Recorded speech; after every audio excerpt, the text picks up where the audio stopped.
दोस्तों, कोलकाता के आरजीकर अस्पताल में ट्रेनी डॉक्टर के रेप और मर्डर के मामले में नया खुलासा हुआ है। वारदात के बाद घटनास्थल की फॉरेंसिक जांच की गई थी। इस जांच की रिपोर्ट में सीबीआई को सौंपी गई है। रिपोर्ट में जानकारी दी गई है वह हैरान कर देने वाली है।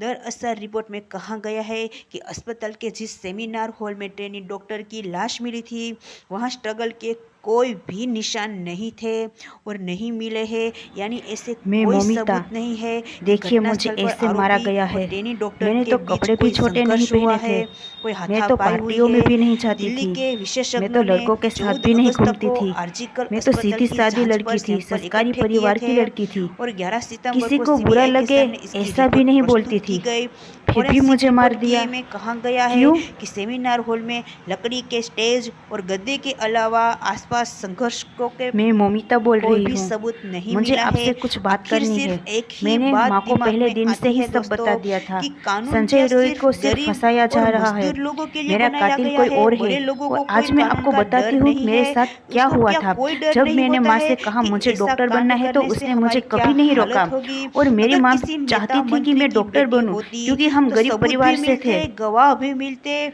और एक बात और साफ है जब कि हम इस गरीब देश परिवार से तो फिर इस केस को स्ट्रगल भी जितना बहुत करना साफ पड़ा दिखाया मुझे, गया है मेहनत भी उतना बहुत ये करनी केस पड़ी साफ मुझे। है ही और नहीं। फिर जाके जो मैं संजय डॉक्टर रॉय को बन गई। फंसाया गया है कि लेकिन संजय अभी भी रॉय नए ने डॉक्टरों की इस सूची में थी डॉक्टर मैं। का रेप और किया नए और डॉक्टरों उसका को फिर ज़्यादा काम मर्डर करना कर पड़ता दिया था, जैसे नाइट और ड्यूटी, उसके जैसे सब पैर जानते थे जो हैं। रात उसने को तोड़ जागना बहुत दिए और मुश्किल बहुत काम है। बुरी तरीके जब से मैंने माँ उसको को मार बताया कि दिया मेरी गया। नाइट वो ड्यूटी इतना रहती है, साफ तब माँ दिखाया बहुत गया है कि परेशान हो संजय गई रॉय ही उस और पे बोली, गुनहगार है। जब पर तक ये तुम जो घर पर नहीं नई नई आओगी तब रिपोर्ट तक मुझे सामने आ बहुत रहे हैं चिंता होगी, इसमें क्योंकि ऐसा मैं लगता ही उसकी नहीं है एकलौती कि इसमें बेटी थी। संजय रॉय मेरे दो भाई है और गुनहगार वो है। इसमें कोई बड़े डॉक्टर के लोग हैं पास जो इतना थोड़ी टाइम अभी वो होता है कि एक गिलास केस पानी को भी पी ले। दबा रहे फिर हैं भी मैं और माँ को सामने आ ही डेली नहीं फ़ोन रहे करती हैं। थी कि तो दोस्तों, माँ को आपको क्या परेशानी कहना ना हो। है फिर कि एक दिन इसकी हिम्मत फैमिली करके को माँ को कब न्याय बताया कि माँ, मिलेगा? अगर आपके मोमिता को सामने कब कुछ न्याय गलत हो मिलेगा? रहा है इतना तो टाइम उसको होने के बाद रोकना भी चाहिए न्याय या नहीं। नहीं। मैंने कहा कि हाँ माँ, उसे बिल्कुल रोकना चाहिए।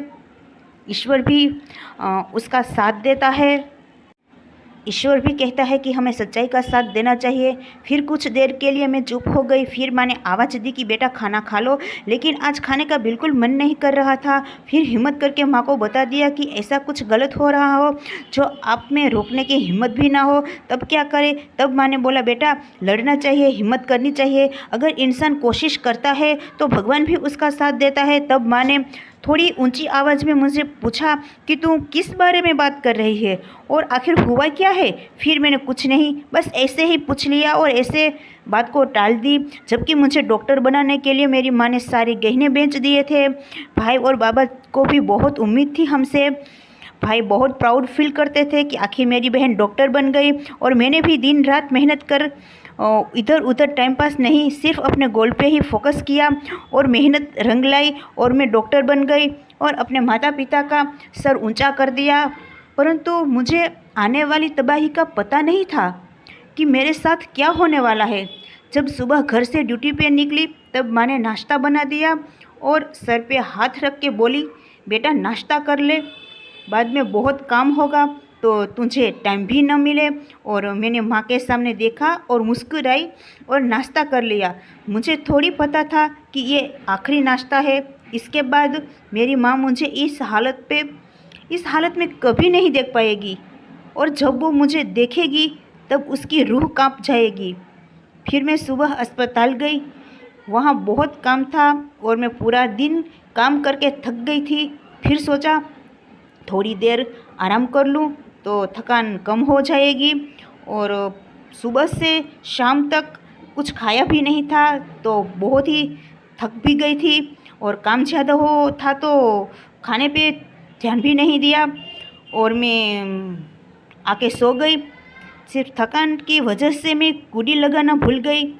फिर जो मेरे साथ हुआ आप सब जानते हो।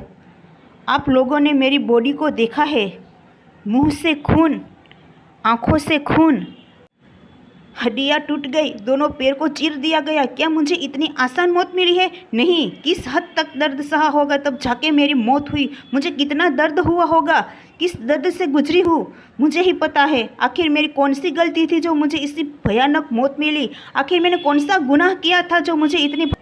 क्या लड़की सिर्फ 4 दीवारों में ही रह सकती है?